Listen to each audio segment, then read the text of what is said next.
नमस्कार दोस्तों, स्वागत है आपका अपने YouTube चैनल पारुल त्यागी पर।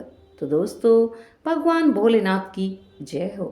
आज हम आपको कथा सुनाएंगे, बहुत ही अच्छी और पावन, जिसमें भगवान भोलेनाथ स्वयं अपने मुख से बताते हैं कि असली दुख क्या होता है। भगवान शंकर की ये बड़ी ही अद्भुत कहानी है। एक बार भगवान भोलेनाथ पृथ्वी लोक पर भ्रमण करने के लिए गए तो उन्होंने एक युवक को देखा। वह युवक ईश्वर को दोष देता जा रहा था।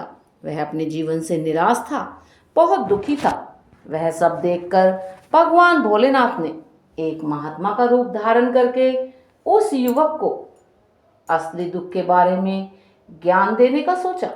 तो आइए सुनते हैं इस कथा के माध्यम से कि असली दुख क्या होता है। अगर आप इस कथा को सुन रहे हैं तो प्लीज़ पूरा सुनिएगा। इस कथा को आधा अधूरा छोड़कर जाने की गलती बिल्कुल भी मत कीजिएगा, क्योंकि इस कथा को सुनने वाले को मनचाहे फल की प्राप्ति होती है। इस कथा को पूरा सुने। आप भगवान भोलेनाथ के भक्त हैं तो भोलेनाथ का अनादर बिल्कुल न करें। और हाँ दोस्तों, कमेंट में ओम नमः शिवाय या हर हर महादेव अवश्य ही लिखें। सुख और दुख एक ही सिक्के के दो पहलू होते हैं। सुख और दुख हमारे जीवन में लगातार आते ही रहते हैं और हमें लगता है कि हमारे जीवन में हजारों दुख हैं, हजारों समस्याएं हैं। लेकिन अगर आप वास्तविक तौर पर देखें और अगर आप इस बात को अच्छी तरह से समझें तो आप ये समझ पाएंगे कि हमारे जीवन में केवल एक ही दुख होता है। और वो कौन सा दुख है, उस दुख का निवारण क्या है, उस दुख का समाधान क्या है, यही भगवान भोलेनाथ इस कथा में आपको समझाएंगे। एक समय की बात है, एक गांव में एक युवक रहता था। उसका नाम मनोहर था, लेकिन वह अपने नाम के मुताबिक बिल्कुल भी नहीं था। वह तो बड़ा ही आलसी था और अपने जीवन से बहुत ही निराश था, जिसका कारण था कि उसने अब तक अपने जीवन में कुछ भी हासिल नहीं किया था। वह कुछ भी नहीं करता था। उसके घर वाले भी उससे बहुत परेशान रहते। वह चाहते थे कि हमारा लड़का भी जाकर बाहर कुछ काम करे या कोई अच्छी नौकरी करे, लेकिन मनोहर अपने घर वालों की एक भी नहीं सुनता था। उसके घर वाले दूसरों का तो उदाहरण देखकर उसे ताने मारते, उसे तरह तरह की बातें कहते, लेकिन उस पर तो कोई फर्क ही नहीं पड़ता था। जबकि उसके साथ के सारे मित्र कामयाब हो चुके थे। कोई अच्छा व्यापार कर रहा था तो कोई अच्छी नौकरी कर रहा था, जिस कारण जब भी वो लोग उससे मिलते तो वो अपनी बढ़ चढ़कर बड़ाई करते। लेकिन मनोहर कुछ भी नहीं करता था, जिस कारण जब भी कोई उससे पूछता कि तुम क्या कर रहे हो तो वह कभी कहता मैं व्यापार करने की तैयारी कर रहा हूँ, या कभी कहता कि मैं नौकरी की तलाश कर रहा हूँ। और किसी को भी उसकी तलाश नजर नहीं आ रही थी। देखते ही देखते अब ऐसा समय आ गया कि मनोहर सभी से मुंह छुपाने लगा, क्योंकि उससे कोई ये ना पूछ ले कि तुम क्या करते हो। इसीलिए वह कभी किसी के भी सामने आने से कतराता। धीरे धीरे उसका मन दुखी होने लगा। मनोहर अब बहुत निराश रहने लगा, मानो वह इस धरती पर बोझ है। इसीलिए वह अपने आप को बहुत अकेला महसूस करता था। एक दिन उसके मन में ये भी विचार उत्पन्न हो आया कि मेरे हाथ में तो कुछ नहीं है, तो मैं क्या कर सकता हूँ। अकेले बैठकर उसकी आंखें भर आईं, लेकिन वह अपनी गलती समझने के लिए तैयार नहीं था, बस भगवान को दोष देता रहता था। एक दिन घर से छुपता छुपाता वह जंगल की तरफ जा रहा था। तभी उसने रास्ते में देखा कि एक साधु महात्मा लोगों को प्रवचन दे रहे थे। प्रवचन में वह दुख की बातें कर रहे थे। मनोहर वहीं बैठकर, ताकि उसे कोई देख न ले, इसीलिए एक कोने में था और उन महात्मा की सारी बातें सुन रहा था। साधु महात्मा सभी को कह रहे थे कि हमारा दुख सबसे बड़ा साथी है, हमें अपने जीवन के बारे में समझाता है और हमें सही जीने का तरीका भी बताता है। दुख हमारे गुरु की तरह है जिससे हमें सीखना चाहिए। आप चाहें तो अपने जीवन में अपने दुखों को अपना गुरु बना सकते हैं और उससे बहुत कुछ सीख सकते हैं, या फिर आप चाहें तो अपने दुखों पर बैठकर रो सकते हैं, लेकिन इससे आपको कोई लाभ नहीं मिलेगा, बल्कि आप दिन प्रतिदिन और कमजोर होते जाएंगे, अपने जीवन से निराश होते जाएंगे। मनोहर चुपचाप बैठकर साधु महात्मा की बातें सुन रहा था और जैसे ही साधु जी का उपदेश खत्म हुआ, मनोहर उन साधु के पास पहुंचा और कहने लगा कि हे साधु महाराज, आप कुछ देर पहले दुख को गुरु बता रहे थे। आप कह रहे थे कि दुखों से हमें सीखना चाहिए, हमें उन्हें अपना गुरु बनाना चाहिए, लेकिन मैं भी तो अपने दुखों से परेशान हूँ, अपने जीवन से बहुत परेशान हूँ। साधु महात्मा मनोहर की बातों को बड़े ही ध्यान से सुन रहे थे और सुनते सुनते हल्के हल्के मुस्कुरा भी रहे थे, और मनोहर भी अपनी सारी बातें गुरुदेव को बड़े अच्छे से बता रहा था। वह बता रहा था कि मेरे दुख की पीड़ा बहुत भयंकर है, ऐसा लगता है जैसे अब इसके बाद हमारा जीवन समाप्ति हो जाएगा, इसके बाद मुझे कुछ नहीं मिलने वाला, और यहाँ तक कि मुझे मृत्यु के सामने अपना दुख कम लगता है।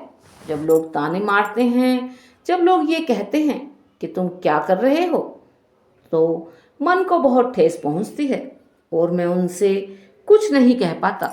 मनोहर की बातों को सुनकर साधु महात्मा कहते हैं, बेटा तुम्हें क्या दुख है और तुम दुख के बारे में ऐसी बातें क्यों कर रहे हो। मनोहर ने अपने ऊपर बीती हुई सारी बातें उन साधु महात्मा को बता दी और कहने लगा, महात्मा जी, क्या आपके पास मेरे दुख का कोई समाधान है। मनोहर की बातें सुनकर महात्मा जी मुस्कुराए और कहने लगे, बेटा जब तुम्हारे जीवन में असली दुख आए तो तुम मेरे पास आना, मैं तुम्हारे दुख का समाधान अवश्य ही बताऊंगा। उन साधु महात्मा की बातें सुनकर मनोहर बड़े अचरज में पड़ गया। उसे ये समझ नहीं आ रहा था कि क्या उसने अब तक जो दुख झेले हैं वह असली दुख नहीं है। उसने जो अब तक पीड़ा झेली है, लोगों के ताने सहे हैं और जो तकलीफें उठाई हैं, क्या वह असली दुख नहीं है। और वह अपने मन ही मन में अपने आप से कहने लगा कि जब मुझे मेरे अपने ही नहीं समझ पाए तो ये महात्मा जी मुझे क्या समझेंगे। इतना सोचकर मनोहर वहां से अपने घर की ओर चलने लगा। अब मनोहर लोगों के ताने सुन सुनकर बहुत परेशान हो चुका था, बहुत निराश हो चुका था, जिस कारण उसने एक कड़ा निर्णय लिया कि अब कुछ करके ही दिखाएगा। उसने अपने पिता से थोड़ा सा धन लिया और उस धन से उसने एक व्यापार शुरू किया। उसके पिता बहुत खुश थे कि कम से कम मेरा बेटा कुछ करने का प्रयास तो कर रहा है, लेकिन उसे व्यापार में कोई सफलता नहीं मिल रही थी, जिस कारण मनोहर बहुत हताश हो चुका था कि वह क्या करे, किस समय किस तरह से अपने व्यापार को आगे बढ़ाए। तभी उसके पिता ने कहा कि बेटा कोई बात नहीं, इसी तरह प्रयास करते रहो, आज नहीं तो कल तुम्हें सफलता अवश्य ही मिलेगी। हरिहर ने अपने पिता की बात मानी। हरिहर अब अपने व्यापार में और भी कड़ी मेहनत करने लगा। धीरे धीरे उसे सफलता मिलने लगी और फिर उसने देखते ही देखते कब रफ्तार पकड़ ली। देखते ही देखते केवल 2-3 साल के अंदर वह एक बहुत बड़ा व्यापारी बन गया। अब उसके पास धन दौलत की कोई कमी नहीं थी। जो लोग मनोहर को पहले पसंद नहीं करते थे, वही लोग अब उसे पसंद करते थे, उसकी चिंता करते थे, उसके कार्यों की सराहना करते थे। उसके माता पिता भी अब अपने बेटे से बहुत खुश थे और उसकी सफलता से अत्यंत प्रसन्न भी थे। धीरे धीरे मनोहर के मित्रों की संख्या लगातार बढ़ती जा रही थी।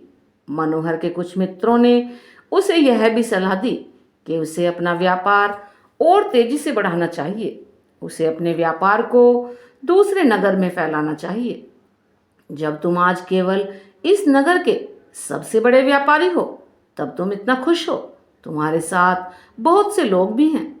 वहीं पर तुम सोचो, जब तुम और नगर के बड़े व्यापारी बन जाओगे तब तुम्हारे यहाँ पर लोगों की भीड़ लगनी शुरू हो जाएगी। लोग तुमसे मिलने के लिए समय निकालेंगे। यहाँ तक कि इस राज्य का राजा भी तुमसे मिलना चाहेगा, तुम्हारी तारीफ करेगा, और यदि कभी ऐसी जरूरत आ पड़ी तो वह तुमसे धन भी उधार लेने के लिए अवश्य ही आएगा। अब तो मनोहर अपने दोस्तों की बातों में बिल्कुल ही फंस गया। मनोहर ने सोचा कि मेरे मित्र बिल्कुल सही कह रहे हैं। मुझे अपने व्यापार को और बढ़ाना चाहिए, फैलाना चाहिए, तभी तो कोई मेरे बारे में जान सकेगा, हर कोई मुझे पहचान सकेगा। अब तो उसने बिना देरी किए, समय को बिना गंवाए अपने व्यापार में और मेहनत शुरू कर दी।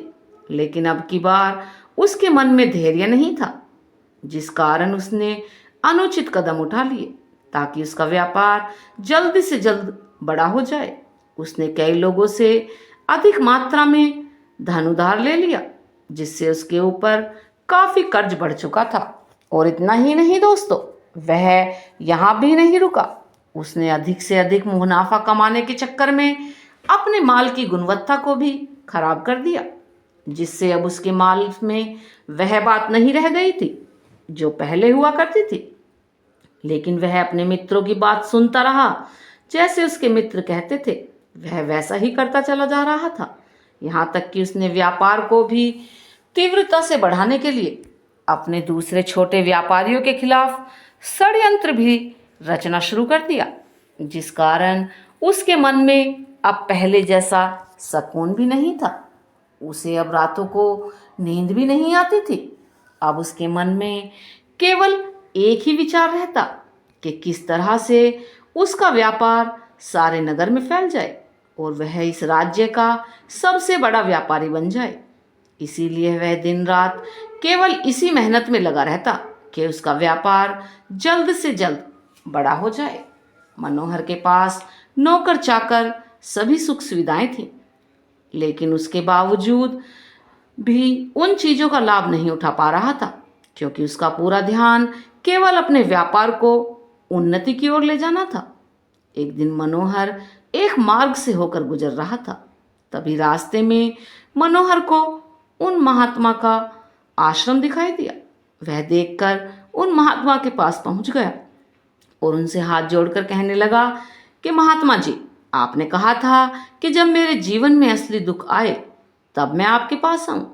आज इसीलिए मैं आपके पास आया हूँ। आज मैं बहुत दुखी हूँ। मैं रातों को सो नहीं पा रहा हूँ। मेरे पास सब कुछ होते हुए भी मैं उनका लुत्फ नहीं उठा पा रहा हूँ। उसने अपनी सारी बातें महात्मा जी को बताई। महात्मा जी मनोहर से कहने लगे, बेटा, जब तुम पहली बार आए थे तब भी तुम बहुत दुखी थे, लेकिन तब तुमने अपने दुख से क्या सीखा? महात्मा की बातें सुनकर मनोहर कहने लगा, महात्मा जी, जब मैं अपने जीवन में कुछ नहीं कर पा रहा था तब मैंने अपने दुखों से यही सीखा कि केवल सोचने मात्र से ही कुछ नहीं होगा, उसके लिए हमें कुछ करना भी पड़ेगा। और केवल कोई कर्म करना ही सफलता नहीं है, उस कर्म को उसके अंजाम तक पहुंचाना हमें सफल बनाता है। फिर चाहे रास्ता कैसा भी हो, फिर चाहे परिस्थितियां कैसी भी हों। आपके रास्ते में कोई क्यों ना आ जाए, चाहे ऐसा क्यों ना लगने लगे कि अब हमारे जीवन में कुछ नहीं बचा, हम कुछ कर नहीं सकते, तब भी हौसला बनाए रखो। उम्मीद नहीं छोड़नी चाहिए और अपने कार्य पर डटे रहना चाहिए, ये सोचकर कि जब तक मैं अपने कार्य को सफल नहीं कर लेता, जब तक मैं अपने लक्ष्य तक नहीं पहुंच जाता, तब तक मैं इस कार्य को करता रहूँगा। मैं इस कार्य में अवश्य ही सफल होकर रहूँगा, क्योंकि लोग केवल सफल लोगों को महत्व देते हैं, उनके कर्मों को नहीं। मनोहर की ये बातें सुनकर महात्मा जी कहने लगे, तो बेटा, जब तुम्हारे जीवन में असली दुख आए तब तुम मेरे पास आना, मैं तुम्हारी समस्या का समाधान अवश्य ही करूँगा। इतना कहकर महात्मा जी वहाँ से चले गए। मनोहर फिर से उनकी ये बातें सुनकर आश्चर्यचकित रह गया। उसने अभी यह नहीं समझ आ रहा था कि उसने जो तकलीफें अभी तक झेली हैं, क्या ये असली दुख नहीं है। मनोहर के मन में अब एक सवाल उत्पन्न होने लगा कि असली दुख क्या है और इसकी पहचान क्या है, और मुझे कैसे पता चलेगा कि इस समय मुझे असली दुख है। लेकिन उसने कुछ नहीं कहा। तभी वह महात्मा मनोहर के पास एक बड़ा सा घड़ा लेकर पहुंच गए। उस घड़े के अंदर सोने के सिक्के थे। उस घड़े के देते हुए महात्मा ने मनोहर से कहा, बेटा, तुम इसे उस पेड़ के नीचे मिट्टी में दबा दो, क्योंकि यह मेरे किसी काम का नहीं है। जब मुझे इसकी ज़रूरत पड़ेगी तब मैं वहाँ से खोद कर इसे निकाल लूँगा, लेकिन अभी के लिए इसे वहाँ पर मिट्टी के नीचे दबा दो। मनोहर महात्मा जी की बातें मान लेता है और वह घड़ा मिट्टी में दबा देता है। इतना सब करके मनोहर महात्मा जी को प्रणाम करके वहाँ से वापस अपने घर की ओर लौट जाता है। धीरे धीरे समय बीतता गया। समय के साथ साथ मनोहर व्यापार में और भी ज़्यादा उन्नति कर चुका था, लेकिन माल की गुणवत्ता अच्छी ना होने के कारण अब उसके व्यापार में घाटा होने लगा। और धीरे धीरे ऐसा समय आया कि अब उसका व्यापार पूरी तरह से चौपट हो गया। अब उसके पास कुछ भी नहीं बचा था। मनोहर ने अपने दोस्तों से जो कर्ज लिए थे वो कर्ज भी उसे चुकाने थे, लेकिन मनोहर ये सोचकर निश्चिंत था कि वह कर्ज उसने अपने दोस्तों से ही तो लिए हैं, जिस कारण उन्हें लौटाने में थोड़ी देर अवश्य कर सकता है। वह तो यह सोच रहा था कि उसके मित्र उसके बुरे समय में साथ देंगे, लेकिन सबसे पहले उसके मित्र ही उससे अपना कर्ज वापस लौटाने की मांग करने लगे। तब मनोहर को एहसास हुआ कि कोई भी अपना नहीं है। उसने अपने मित्रों से उस कर्ज को लौटाने के लिए थोड़ी सा समय मांगा, लेकिन मनोहर के किसी भी मित्र ने उसे कर्ज को लौटाने के लिए समय नहीं दिया, बल्कि वो लोग उसे जान से मारने की धमकी देने लगे। अपने मित्रों के मुंह से ये सब बातें सुनकर मनोहर बहुत ही आश्चर्यचकित हो गया। वह जो कुछ सोच रहा था उसके साथ सब कुछ उल्टा हो रहा था। व्यापार के चलते उसके बहुत मित्र और शुभचिंतक बने थे, पर अब सब उससे दूर जाने लगे थे। हर कोई उससे पीछा छुड़ाना चाहता था, कोई भी उसका साथ नहीं दे रहा था। धीरे धीरे उसकी सारी संपत्ति बिक गई। अब उसके पास कुछ नहीं बचा। वह सड़क पर आ चुका था। एक दिन मनोहर ने अपने पिताजी से कहा, पिताजी, मेरी मदद कर दीजिए, मेरे ऊपर बहुत कर्ज है, मुझे उसे लौटाना है, कृपया करके मुझे थोड़ा सा धन दे दीजिए। इस पर मनोहर के पिता ने मनोहर से कहा कि बेटा, मेरे पास यही एक छोटा सा घर है, अगर यह भी तुम्हें दे दूंगा तो मैं और तुम्हारी माँ कहाँ रहेंगे, हमें भी दर दर की ठोकरें खानी पड़ेंगी। ले देकर अब हमारे पास केवल यही संपत्ति बची है, इसीलिए मैं तुमसे क्षमा मांगता हूँ। अपने माता पिता के मुख से ये सुनकर मनोहर चुपचाप वहाँ से चला गया और मन ही मन सोचने लगा कि मेरे पास अब कुछ नहीं बचा। मेरे पास जो कुछ था वह सब कुछ तो लुट चुका। मेरा सब कुछ तो अब बर्बाद हो चुका है। भला अब मैं जीकर भी क्या करूँगा। अब मेरे पास केवल एक ही रास्ता है जिससे मैं अपने कर्जदारों से अपना पीछा छुड़ा सकूं। ये सोचता हुआ वह एक ऊंची पहाड़ी की ओर पहुंचा। वह पहाड़ी पर चढ़ने ही वाला था कि तभी उसे याद आया कि उन महात्मा जी ने कहा था कि जब तुम पर असली दुख आए तभी तुम मेरे पास आना, मैं तुम्हारी समस्या का समाधान अवश्य ही करूँगा। ये सोचकर मनोहर के मन में एक बार फिर उम्मीद की किरण दौड़ पड़ी। मनोहर दौड़ता हुआ उन महात्मा जी के पास पहुंचा और महात्मा जी को प्रणाम करके अपने ऊपर बीती हुई हर एक बात को उन्हें बताने लगा और कहने लगा, महात्मा जी, आपने कहा था जब मेरे ऊपर असली दुख आए तब आप मेरी समस्या का समाधान अवश्य ही करेंगे। तभी वे महात्मा जी मनोहर की इस बात को सुनकर मुस्कुराने लगे और कहने लगे कि बेटा, कहाँ है असली दुख। जब तुम्हारे जीवन में असली दुख आएगा तो मैं उसका समाधान अवश्य ही करूँगा। उन महात्मा जी के मुख से इस बात को सुनकर मनोहर के सब्र का बांध टूट गया और मनोहर ने उन महात्मा जी से कहा कि क्या मैंने आज तक जो भी दुख झेला है, जो भी तकलीफ झेली है, क्या वह दुख नहीं है? क्या इसे दुख नहीं कहते? तभी वह महात्मा जी मनोहर से कहने लगे, बेटा पहले तुम मुझे ये बताओ, तुमने अपने दुख से क्या सीखा है?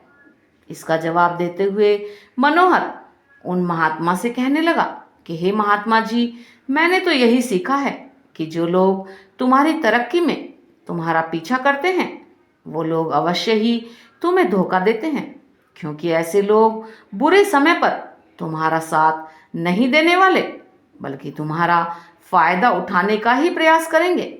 इसीलिए ऐसे लोगों पर भरोसा ना करें, बल्कि जो लोग तुम्हारी असफलता के समय पर, तुम्हारे बुरे समय पर तुम्हारे साथ खड़े हैं, वही तुम्हारे असली मित्र हैं और वही तुम्हारे साथ हैं। और ऐसे लोग तुम्हें बहुत कम मिलते हैं। जिन्हें भी ऐसे लोग मिलते हैं उन्हें हमेशा उनकी कद्र करनी चाहिए।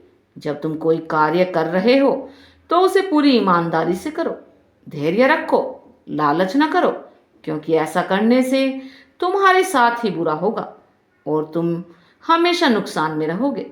मनोहर की ये सारी बातें सुनकर महात्मा उसे उस घड़े के पास ले गए जहां उस घड़े को उन्होंने मिट्टी में दबाया था।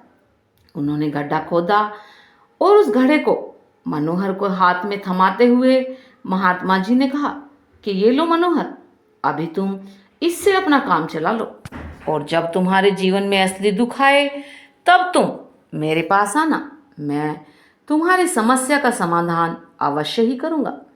मनोहर महात्मा जी की बातें सुनकर बड़े अचंभे में रह गया। उसे ये समझ नहीं आ रहा था कि आखिर असली दुख क्या है, लेकिन उसने अपने हाथों में पकड़े उस घड़े को देखा जिसके अंदर सोने के सिक्के थे। यह देखकर उसे मन ही मन ये लगने लगा कि चलो अब थोड़ी सी राहत अवश्य हो जाएगी, मैं अपने मित्रों का वह कर्ज लौटा सकूंगा और एक नया व्यापार भी फिर से शुरू कर सकूंगा। यही सोचते हुए मनोहर ने उन साधु महात्मा को प्रणाम किया और उनका बहुत धन्यवाद किया और वहां से चल पड़ो। मनोहर ने उन सोने के सिक्कों से सभी का कर्ज लौटा दिया और अपने लिए एक बार फिर से नया व्यापार शुरू किया। व्यापार छोटा था, लेकिन अब की बार मनोहर बहुत खुश था। उसने अपने व्यापार पर मेहनत से काम किया। देखते ही देखते एक बार फिर से वह एक बड़ा व्यापारी बन गया। लेकिन अब की बार वह बहुत खुश था, क्योंकि इस बार उसने कोई लालच नहीं किया, ना ही किसी के लिए षड्यंत्र रचा, बल्कि उसने पूरी ईमानदारी और मेहनत के साथ अपने व्यापार को शुरू किया था। लेकिन जैसे जैसे आप धनी होते जाते हैं, जैसे जैसे आप अमीर बनते जाते हैं, आपके मन में एक डर उत्पन्न होने लगता है और वह डर है अपनी दौलत को ना खो देने का, जिस कारण आप लोग दान पुण्य करना शुरू कर देते हैं, लोगों की मदद करते हैं ताकि आपके जीवन में कभी कोई दुख ना आए। लेकिन यह जीवन तो दुख और सुख का संगम है, जिस कारण हर किसी को दुख और सुख से होकर गुजरना ही पड़ता है। इसी वजह से एक बार फिर मनोहर के जीवन में एक और दुख का आगमन हुआ। अब की बार उसके माता और पिता दोनों की ही मृत्यु हो गई।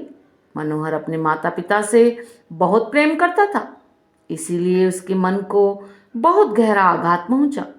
जब आखिरी बार उन्हें देख रहा था तो उसके मन में हजारों सवाल उत्पन्न होने लगे। उसने सोचा कि जिस संपत्ति के लिए वह हमेशा लड़ते झगड़ते रहे, आज उसकी देखभाल के लिए कोई नहीं है। उसके माता पिता ने जो भी मेहनत की, जो भी अपने जीवन में इकट्ठा किया, वो सब यहीं रह गया। लेकिन अब सब कुछ खत्म हो चुका था। मनोहर का मन अब बहुत बेचैन हो रहा था। उसके मन में हजारों सवाल उत्पन्न हो रहे थे और वह अपने आप को बहुत अकेला महसूस कर रहा था। उसे बहुत खाली समय महसूस हो रहा था। उसने इधर उधर देखा, लेकिन उसे कुछ समझ नहीं आया। तभी उसे उन महात्मा जी की याद आई और वह तुरंत भागा भागा उन महात्मा के आश्रम में पहुंच गया। उसे देखते ही उन महात्मा ने मनोहर से पूछा कि क्या बात है बेटा, आज फिर से कोई दुख आ पड़ा है। तभी मनोहर ने कहा, नहीं गुरुदेव, अब तो सब ठीक है, लेकिन आज मेरे माता पिता की मृत्यु हो गई है और मैं बहुत अकेला महसूस कर रहा हूँ। मैं बहुत दुखी महसूस कर रहा हूँ। मनोहर की आंखों से आंसुओं की धारा बह रही थी और महात्मा उसकी बातों को बड़े ही ध्यान से सुन रहे थे। मनोहर बिना रोके बोले जा रहा था। महात्मा जी मनोहर से कहने लगे, बेटा, इसमें दुखी होने वाली क्या बात है, ये तो जीवन है। यहाँ पर तो कोई भी रहने नहीं आया और ना ही कोई रहेगा। हम सब एक ना एक दिन मृत्यु को प्राप्त हो ही जाएंगे और मृत्यु कब आएगी ये किसी को नहीं पता हो सकता कि तुम्हारी मृत्यु कल ही हो जाए। मैं तो अभी जवान हूँ और मुझे तो अपनी पूरी उम्र जीना है। मैं तो कुछ करना चाहता हूँ और आप कह रहे हैं मैं कभी भी मृत्यु को प्राप्त हो सकता हूँ। मृत्यु कभी भी किसी की उम्र नहीं देखती और ना ही किसी को बता कर आती है। सारी बातें सुनकर मनोहर तो अब और भी ज्यादा बेचैन हो गया और वह चुपचाप वहां से चला आया। उसके मन का वह खालीपन अभी वैसे ही था। मनोहर अपने आप को बहुत अकेला महसूस कर रहा था। उसके बाद से उसका मन अपने व्यापार में बिल्कुल भी नहीं लग रहा था। जब भी वह अपने कोई कार्य करता तो उसके मन में बहुत सारे प्रश्न उठने लगे कि वह क्या कर रहा है, क्यों कर रहा है और उसने इस कार्य को क्यों किया। उसके मन में अब एक और प्रश्न उत्पन्न होने लगा कि क्या हम केवल इसीलिए आते हैं कि अपने जीवन को भोगें और एक दिन मृत्यु को प्राप्त हो जाएं। जीवन का असली मतलब क्या है? उसने कई विद्वानों से पूछा। अपनी तरफ से जो मुमकिन हो सकता था उसने खोजबीन की, लेकिन उसे कोई संतोषपूर्ण जवाब नहीं मिल पा रहा था। और जब उसे कोई जवाब नहीं मिला तो उसका दुख और भी बढ़ गया, जिस कारण उसके मन की बेचैनी और भी बढ़ चुकी थी और उसे यह समझ नहीं आ रहा था कि वह क्या करे, कहाँ जाए, किससे पूछे। तभी उसे फिर से उन महात्मा जी की याद आई। मनोहर फिर से उन महात्मा जी के पास पहुंचा और उसने अपने मन की सारी बातें उन महात्मा जी को बता दी।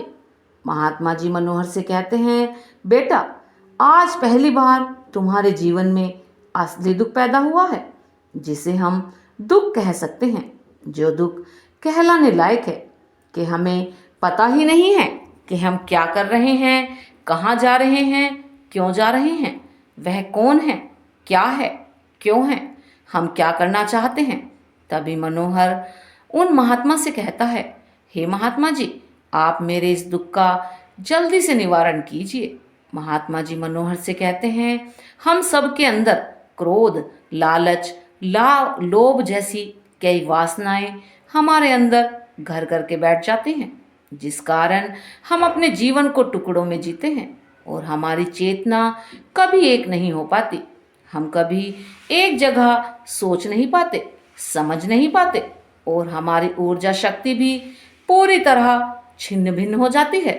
और आजकल के इस दौर में हमारे पास तो इतना भी समय नहीं है कि हम एक पल निकाल करके एक पल के लिए मुड़कर अपने आप को देख सकें, अपने आप को समझ सकें कि वास्तविकता में हर कोई यहाँ अपने जीवन भर केवल दुख दुख कहकर चिल्लाता रहता है। उसका समाधान निकालने का हर मुमकिन प्रयास करता है, लेकिन जिसे हम दुख समझते हैं वह तो दुख है ही नहीं। इसका तो समाधान आपको कहाँ से मिलेगा? यह तो परिस्थितियां हैं जिसके कारण हम अपने आप को दुखी समझते हैं, अपने आप को तकलीफ में समझते हैं। जैसे ही हम एक परिस्थिति से निकलते हैं, हम किसी दूसरी परिस्थिति में फंस जाते हैं। जिस प्रकार हम पहली समस्या का सामना करते हैं, उसी प्रकार हम दूसरी समस्या का भी सामना करते रह जाते हैं। और जब हम इन परिस्थितियों से हार मान लेते हैं, जब हमें लगता है कि अब हमारे सामने कोई रास्ता नहीं बचा, तब हमारे सामने हमें केवल एक ही रास्ता नजर आता है और वह है मृत्यु। लेकिन यह कोई समाधान नहीं है, यह कोई रास्ता नहीं है।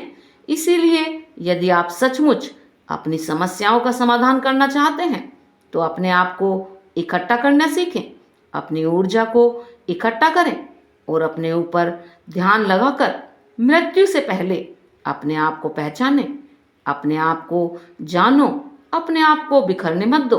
तभी मनोहर उन महात्मा जी से कहता है कि हे गुरुदेव, क्या फिर हमें इस जीवन को नहीं जीना चाहिए? क्या हमें अपनी इच्छाओं को पूरा नहीं करना चाहिए?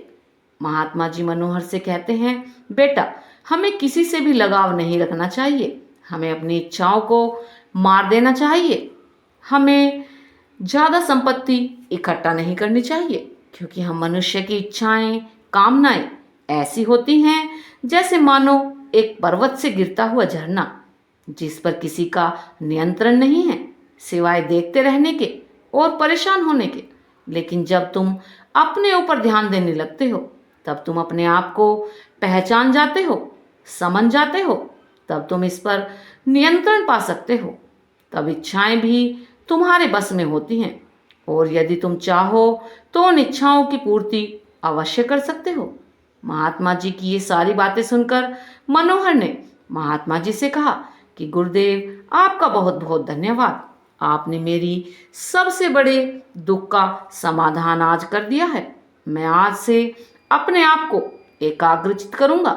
गुरुदेव, मानव शरीर में बहुत ऊर्जा है, बहुत शक्ति है, पर वह बेकार के कामों में लग जाती है, जिस कारण हमारा जीवन भी बेकार की चीज़ों में लगा रहता है। लेकिन हम कभी भी इस पर अपना ध्यान नहीं लगा पाते, हम कभी भी अपनी ऊर्जा को केंद्रित नहीं करते। हमारा जीवन भी कुछ ऐसा ही है।